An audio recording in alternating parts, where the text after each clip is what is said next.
Hello! నమస్తే. Welcome back to my channel Chandana DIYs. ఎలా ఉన్నారండి? అందరూ బాగున్నారని అనుకుంటున్నాను. సో, ఈరోజు కొత్త వీడియోతో మీ ముందుకొచ్చాను. అదే ఆమ్లా మురబ్బ. అదే అండి మన ఉసిరికాయలతో చేసే స్వీట్. ఇది ఒక ప్రిజర్వేటివ్. మనం ఒక 7, 8 మంత్స్ వరకు కూడా దీన్ని యూజ్ చేసుకోవచ్చు కంటిన్యూగా. సో, ఎలా చేయాలి ఏంటి అనేది వీడియోలోకి ఎంటర్ అయిపోదాం. ముందుగా ఒక హాఫ్ కేజీ ఉసిరికాయలు తీసుకొని ఇలా వాష్ చేసి పెట్టుకోవాలి. ఈ ఉసిరికాయలు నేను మా ఊర్లో మా అమ్మ వాళ్ళ ఇంటి దగ్గర తీసుకొచ్చుకున్నానండి. అక్కడ చెట్టు ఉంటుంది, దానికి కాసాయి ఈ ఇయర్. సో మొదటగా మేము తెచ్చుకున్న కాయలు అనమాట ఇవి. ఇప్పుడు ఎక్కువగా బయట కొంటుంటాము, కానీ మన ఇంటి దగ్గరే ఇలాంటి హెల్దీ ఫ్రూట్ ఒకటి వస్తుంది అంటే అది లక్ అనుకోవాలి. అలాగే ఈ ఫ్రూట్లో సి విటమిన్ అనేది చాలా పుష్కలంగా ఉంటుంది. సో వీడియోలోకి ఎంటర్ అయిపోదాము. మనము ముందుగా హాఫ్ కేజీ ఆమ్లా తీసుకున్నాం కదండి, అది బాగా వాష్ చేసుకొని ఇలా ఆవిరితో ఉడికించుకోవాలి.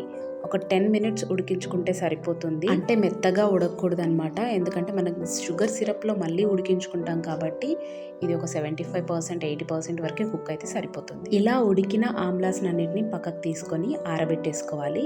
ఇవి ఆరటానికి మనకు ఒక 20 మినిట్స్ టైం పడుతుంది.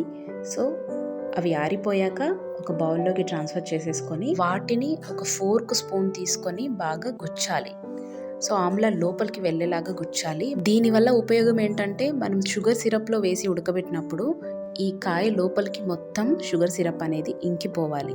అందుకని ఇలా గుచ్చితే మనకి షుగర్లో ఉడికినప్పుడు మొత్తం స్ప్రెడ్ అయిపోతుంది సిరప్.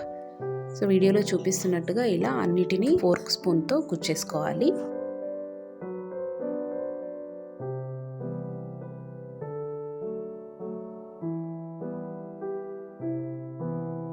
సో ఇలా మిగిలిన కాయలన్నిటిని గుచ్చేసుకొని పక్కన పెట్టేసుకోవాలి. సో వీటికి నేను హాఫ్ కేజీ షుగర్ యాడ్ చేసుకున్నాను. హాఫ్ కేజీ ఆమ్లాకి హాఫ్ కేజీ షుగర్ పడుతుంది. తగ్గకూడదు, ఎందుకంటే మనకి షుగర్ సిరప్ అనేది థిక్గా రావాలి కాబట్టి హాఫ్ కేజీకి హాఫ్ కేజీనే తీసుకోవాలి. ఇప్పుడు స్టవ్ ఆన్ చేసేసుకొని ఒక గిన్నె పెట్టేసుకొని దాంట్లో ముందుగా షుగర్ యాడ్ చేసుకోవాలండి హాఫ్ కేజీ. దాంట్లోనే ఒక 2 or 3 స్పూన్స్ వాటర్ యూజ్ చేశాను నేను ఇక్కడ.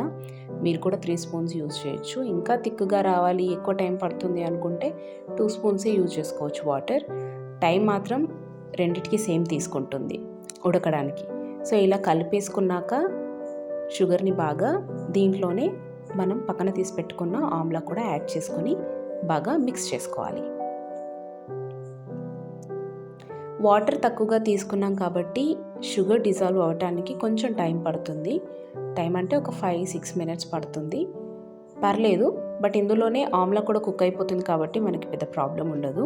సో ఇలా మొత్తం వాటరీ అయ్యాక మనం ఫ్లేమ్ని కొంచెం మీడియంలో పెట్టుకోవాలి.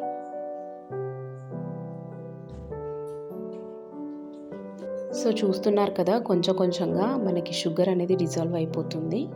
సో ఇలా హాఫ్ అయితే అయిపోయింది, ఇంకా హాఫ్ కూడా డిజాల్వ్ అయిపోతే మనకి ఇక్కడ కుకింగ్ అనేది స్టార్ట్ అయిపోతుంది. అంటే మీడియం ఫ్లేమ్లో పెట్టుకోవచ్చు. ఇక్కడ మనకి ఉసిరికాయ ఉడుకుతున్నప్పుడు కొంచెంగా కలర్ అనేది చేంజ్ అవుతూ ఉంటుంది అనమాట.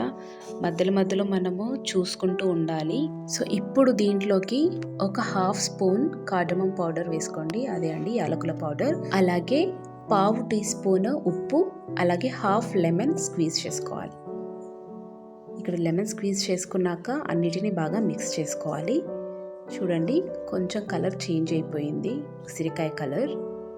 అలాగే ఇంకా మనకి షుగర్ సిరప్ కూడా కొంచెం వాటర్గానే ఉంది, అది ఇంకా థిక్ పేస్ట్ అవ్వాలి. ఇక్కడ నేను చూపిస్తున్నాను కదా, తీగ పాకం అయితే వచ్చేసింది, కానీ అంతకన్నా కొంచెం ఇంకా కలర్ చేంజ్ అవ్వాలన్నమాట. సో ఇలా వీడియోలో చూపిస్తున్నట్టుగా కొద్దిగా కలర్ చేంజ్ అవుతుంది. నేను ఇక్కడ 3 టైప్స్ కలర్ చేంజ్ అవ్వటం మీకు వీడియోలో చూపిస్తున్నాను. ఫస్ట్ది కొంచెం నార్మల్గా ఉంది, సెకండ్ది కొంచెం లైట్గా జాగరి కలర్ వచ్చేసింది, అండ్ ఇప్పుడు మొత్తం కలర్ అయితే చేంజ్ అయిపోయింది. ఇక్కడే మనం స్టవ్ ఆఫ్ చేసేసుకోవాలి. ఇంకా దీన్ని బాగా చల్లారనివ్వాలి. చాలా యమ్మీగా అనిపిస్తుంది కదా, నాకైతే ఎప్పుడెప్పుడు టేస్ట్ చేయాలని ఉంది, కానీ అస్సలు ముట్టుకోవద్దు. ఎందుకంటే మనం షుగర్ సిరప్ కానీ బెల్లం పాకం కానీ చేసినప్పుడు ఒకవేళ బై ఛాన్స్ ముట్టుకున్నాం అనుకోండి బుగ్గలు వచ్చేస్తాయి, ఎందుకంటే హీట్ చాలా ఉంటుంది కాబట్టి. సో దయచేసి పట్టుకోవద్దు. సో ఫైనల్గా అయితే మన ఆమ్లా మురబ్బ ఉసిరికాయ స్వీట్ అనేది రెడీ అయిపోయింది. చూడడానికి చాలా బాగుంది. ఇదైతే సేమ్ గులాబ్ జామ్ లానే ఉంది కదా. సో నాకైతే అలానే అనిపించింది. చాలా బాగుంది. సో ఇది మనం రెగ్యులర్గా 7 మంత్స్ 8 మంత్స్ వరకు తినొచ్చు. గాలి తగలకుండా ఎయిర్ టైట్ కంటైనర్లో స్టోర్ చేసుకొని తినేసేయచ్చు అనమాట. సో చూడండి జ్యూసీగా ఎలా అయిందో. బాగా అనిపించింది నాకైతే. టేస్ట్ కూడా చేశాను, చాలా టేస్ట్ అనిపించింది. కొంచెం అయితే ఒగరు ఉండిందండి, సీడ్కి దగ్గరలో ఉన్న ప్లేస్లో ఒగరు తగిలింది నాకు. బట్ టేస్ట్ అయితే చాలా బాగుంది. స్టోర్ చేశాక కొంచెం అంటే ప్రిజర్వ్ చేస్తాం కాబట్టి కొన్ని డేస్ అయ్యాక ఇంకా టేస్ట్ అనేది బాగుండొచ్చు. వీడియో మొత్తం చూసినందుకు చాలా థ్యాంక్స్ అండి. అండ్ వీడియో నచ్చింది అనుకుంటున్నాను. నచ్చితే like, share and subscribe to my channel. And don't forget to click the bell icon. Thank you.